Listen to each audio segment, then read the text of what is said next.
far as their matchups, but I think eyes are going to be glued to the bottom side of the map. Carrier versus his former lane partner, and Teddy versus Deft is a tale as old as time. But this mid lane needs to be looked at because this is the match record, and I know everyone's talking about Chovy. This guy is so good. How do you ever lane against him? It's so difficult. Faker has a winning record against him, and this dates back to when Griffin debuted, and they debuted on a high note. It's not like Chovy came into the league and he needed time to ramp up. No. They went on like one of the most dominant split performances in that spring that we have ever seen. They're going to be putting it, still theoretically could be bottom lane, but very likely that Faker is going to be playing that one. Already has I believe he debuted, or re-debuted, I guess, when he made it back onto the roster with that one, as Senna is available as well. Someone has stayed up to watch G2 last night. Power picks on both teams are actually insane, and I think in terms of raw power, I like the T1 draft more so far.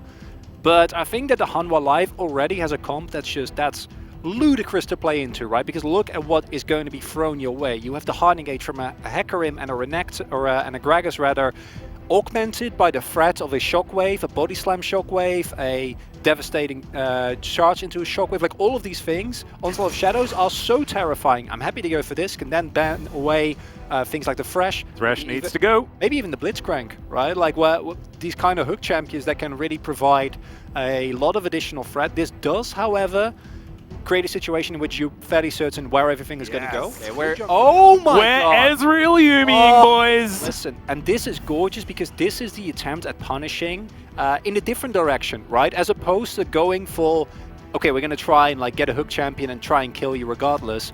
You know what carrier can do. The Ezreal Yumi goes completely in the opposite direction, where like you're not going to have any threat on us whatsoever. We're just going to freely scale and Hecarim with Yumi, Orianna. Yeah. Like this comp from Hanwha Live defensive choice. Kind of cool. Same thing to be said for Faker though, as you can see. He's got his on the go as Morgan going to break the chains, but he's struggling here just a little bit. Umbral Dash going to do it. Is now Canna in trouble, but not enough as he just dabs on him. That's a solo kill for Canna on the top side. And Morgan, he was doing well in the lane. And then the Canna also seems to realize that he's clearing out the Krugs. And in the end, I'd say this play will favor Hanwha Live. Flash in from Carrier, looking for Deft. This one's personal as he devours him. The Ezreal's just dead. Senna Tomkench, what a ridiculous combination here on the bottom side as they're just underneath the turret, and Carrier will lick the cat to death. I'm so impressed with the T1 solo lanes here, Atlas, because I talk about, yeah, it's a nice reaction, right? They go even on the teleports. The wave was really set up. It's really bad. Like, I don't think that it's necessarily you outskills T1, because again, it's not like the comp of Hanwha Live, a team fights poorly, but I am just such a strong believer in the Seraphine. And if no one on T1 is fed, these kills, if these don't happen, then all of a sudden it becomes much more even. But if you have fed carries with a Seraphine, it's disgusting.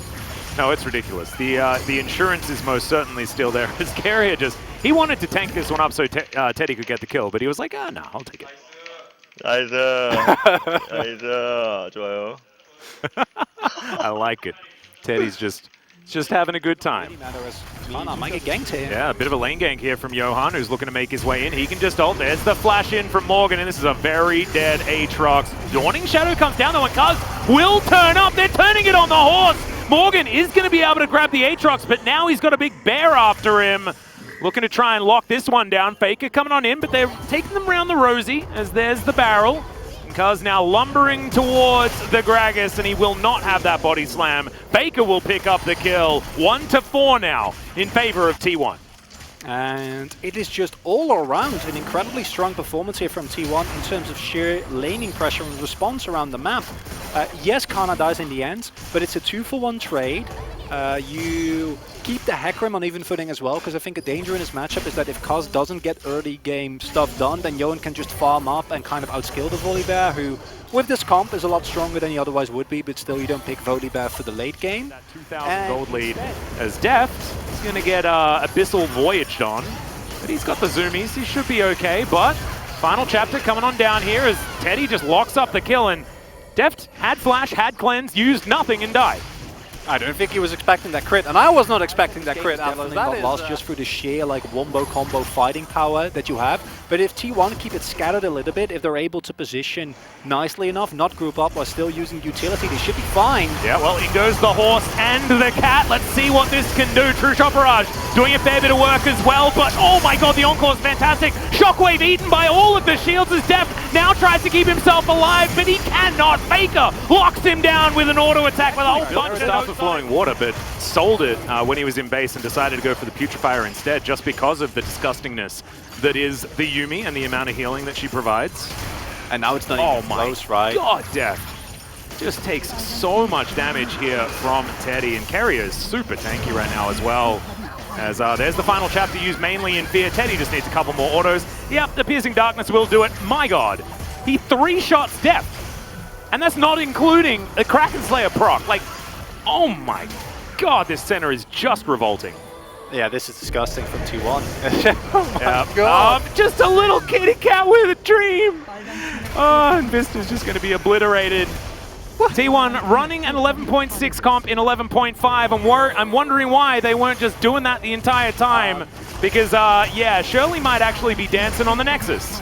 Atlas, might I remind you that Hanwha Life is up in the stand. They're going to win every single team fight with this Deathball comp. Yeah, no, I think that this is basically done and dusted. We are very close to a Cloud Soul as well as Teddy's over here. There's the final chapter. Devour is going to be available, so Carrier just negates all of that. Johan's getting chunked by Teddy as, yep, Chovy doesn't even utilize the Shockwave, decides instead he just wants to flash out of this one. If he could flash out of the game, he probably would, because, yeah, this is just looking almost impossible for Hanwha Life. Morgan now chasing after Canna. Will be able to smash him back towards his team, but maybe that's not where his team wants him, as Deft gonna get chunked. Does make it over the wall. Decent Shockwave to buy a bit of space, but in comes Teddy once again.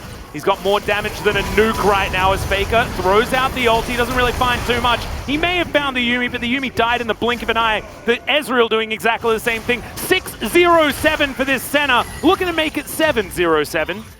But the tower is not something that Teddy does have a look in here at the side as Johan wants to desperately try and get towards this Baron. He will get on in, but he's dead way before any spite's even relevant. And T1 didn't want the Baron. They wanted the team fight. They wanted to win the game. Deft is just going to get popped. It's Canna that dives on over and smashes him into the death chamber. The Baron is taken in the end as, yep, the Yuumi pops out. Chovy now will find another two-man Shockwave. He's consistently hitting quite a few people with that, but it doesn't actually matter because it doesn't do enough damage. And now, 3 members of Hanwha Life Esports against the world of T1. And they are so scary. Yeah, Chovy's just going on a little bit of an adventure here. Wants to see what it's like on the T1 side of the Rift. And in the meantime, yeah, Carrier's just going to stop any potential backs, and I think this game's just done. Faker, surprise, out of the brush. Very, very dead. Chovy, Vista, of course, is going to be going down as well, as they're just going to follow him around as Carrier he's going to do the... Yeah, this one's done. Make it stop. Oh no, they're just hanging out. This is adorable. Quick, get the jukes. Oh wow, he really has. Minions will make it very difficult as now we're going to get trolled by an inhibitor as in goes Johan. Does knock back the center. Teddy will just get cast to the face. And now Morgan's trying to chase down Cuz. Canna in a little bit of trouble here, but Deft isn't going to find the Mystic shots. And okay, well, no, it's not over just yet. Aha! We have not cancelled this one just yet. Haven't hopped out as Morgan's even teleporting in. All right, Faker from over the wall. We'll say goodbye to the Gragas. And we'll lock down that kill. Deft inside the Raptor pit. Relatively safe right now, but as the final chapter, Shockwave lands onto 2 once again, doesn't do any damage once again, as now Cuz looking for Chovy. Vista's going to die, and now Canna walks so extraordinarily fast. And Faker will just douse him in all of that magic damage. That will be the ace, finally! And T1 will say goodnight to Game 1. I need a moment, man. We gave you a moment. T1 should have finished a really long time ago, but instead they gave you that moment. Unbelievable. This is, yeah, that's one of the most one-sided games I think we've seen all split. And that includes a couple of Damwon Kia games. I mean, I can see your vote, by the way, but did you see the 909? Do you wanna renege on your choice? No. No? Okay, we're good. I think that I might not get the redemption here, but I'm okay with that. I stand by my choice.